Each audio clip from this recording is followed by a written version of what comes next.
이재명, 무당층의 마음을 잃은 이유. 국민은 더 이상 면죄부 정치를 원하지 않는다. 대한민국은 지금 정치의 경랑 속에 놓여 있습니다. 윤석열 전 대통령의 파면 이후 치러질 조기 대선을 앞두고 보수와 진보 진영 모두에서 차기 지도자를 두고 치열한 경쟁이 벌어지고 있습니다. 그러나 이번 대선의 진짜 승부처는 다름 아닌 무당층, 즉 지지 정당이 없는 중도 유권자들의 마음일 것입니다. 최근 여론조사 결과를 보면 범진보 진영에서는 이재명 더불어민주당 대표가 압도적인 1위를 차지하고 있습니다. 43%라는 지지율은 다른 진보 후보들을 멀찍이 따돌리는 수치입니다. 반면 범보수 진영에선 김문수 고용노동부 장관이 선두를 달리고 있습니다. 다만 지지율은 14%에 불과하며 유승민, 홍준표, 오세훈, 안철수, 한동훈 등 다양한 인물들이 고르게 분포되어 있는 모습입니다. 하지만 이 모든 수치를 무색하게 만드는 변수는 바로 무당층입니다. 이들은 특정 정당에 속하지 않은 만큼 이념보다 도덕성과 실용성, 그리고 리더십의 신뢰도에 더 민감하게 반응합니다. 그렇다면 무당층은 누구를 지지하고 있을까요? 놀랍게도 이재명 대표는 김문수 장관과의 양자 대결을 제외한 모든 보수 후보와의 대결에서 뒤지는 결과를 기록했습니다.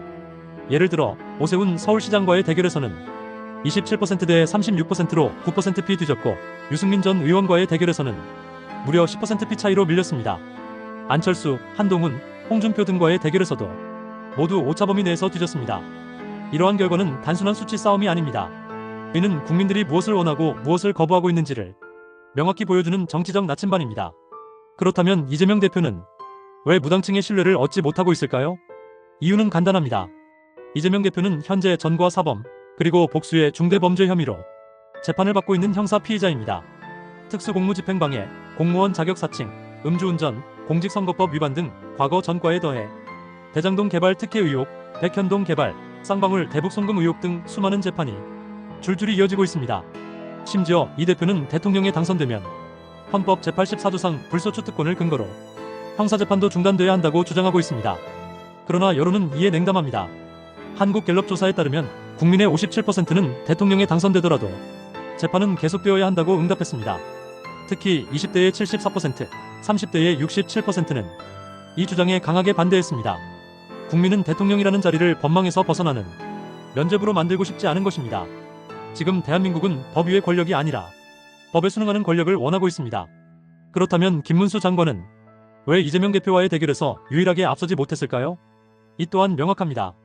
김 장관은 탄핵 반대와 비상계엄을 옹호하는 극단적인 보수 성향으로 알려져 있습니다. 특히 계엄령과 관련된 발언은 일반 국민들에게 과거로의 회귀, 권위주의적 정치에 대한 우려를 자아냈습니다. 이재명 대표에 대한 불신에도 불구하고 김 장관에게 표를 주지 않은 이유는 국민이 극단의 이념이 아닌 균형 잡힌 리더십을 원하기 때문입니다. 결국 국민은 윤석열과 이재명 두 극단의 인물로부터 벗어나고 싶어합니다.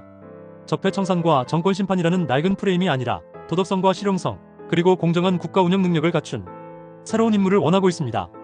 이번 여론조사에서 무당층의 태도는 분명한 메시지를 던지고 있습니다. 이제 국민은 면죄부 정치, 적대 정치, 탄핵 정치에 지쳤습니다. 이제는 진정한 책임감과 윤리를 바탕으로 한 지도자, 국민의 눈높이에 맞는 사람을 찾고 있습니다. 이재명 대표가 지금의 지지율에 안주한다면 조기 대선의 진짜 승부처인 무당층의 표심은 다른 인물에게 향할 가능성이 큽니다. 정치가 국민의 불신을 이겨내려면 이제는 다른 모습, 다른 길을 보여줘야 할 때입니다.